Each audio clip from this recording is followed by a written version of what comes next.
ఈ రోజు అంటే August 4, 2025 నుంచి Telugu film industry employees federation అదే ఫీఫ్ నిరవధిక సమ్మె మొదలుపెట్టింది. దాదాపు 24 క్రాఫ్ట్స్కి చెందినవాళ్లు, అంటే 10,000 మందికి పైగా కార్మికులు షూటింగ్స్కి వెళ్లట్లేదు. వాళ్ల ప్రధాన డిమాండ్ ఏంటి? ముఖ్యంగా వచ్చి వేతనాల పెంపు 30% పెంచాలని అడుగుతున్నారు. 30%? అవును, అలాగే రోజువారీ వేతనాలు ఇవ్వాలని కూడా కోరుతున్నారు. గత 3 ఏళ్లుగా జీతాలు పెరగలేదు అనేది వాళ్ళ ప్రధాన ఆరోపణ అన్నమాట. మరి నిర్మాతల వైపు నుంచి వాళ్లేమంటున్నారు? నిర్మాతలు ఒక 5% పెంచుతామన్నట్టు ప్రతిపాదించారని విన్నాం.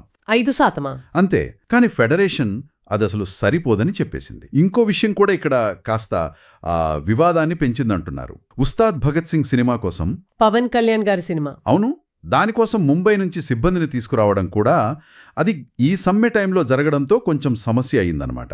దీనివల్ల ఇప్పుడు నడుస్తున్న పెద్ద సినిమాల పరిస్థితి ఏంటి? అదే పెద్ద సమస్య.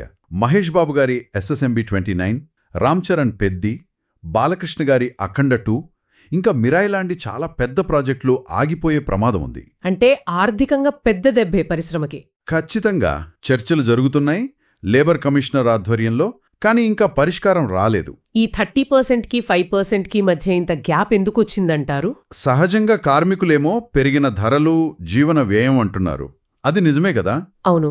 మరోవైపు నిర్మాతలు మాత్రం ప్రొడక్షన్ కాస్ట్ బాగా పెరిగిపోయిందని, పైగా ఓటీటీల వల్ల థియేటర్ రెవెన్యూ తగ్గిందని, ఇలాంటి టైంలో 30% పెంపు కష్టం అనే వాదన వినిపిస్తున్నారు.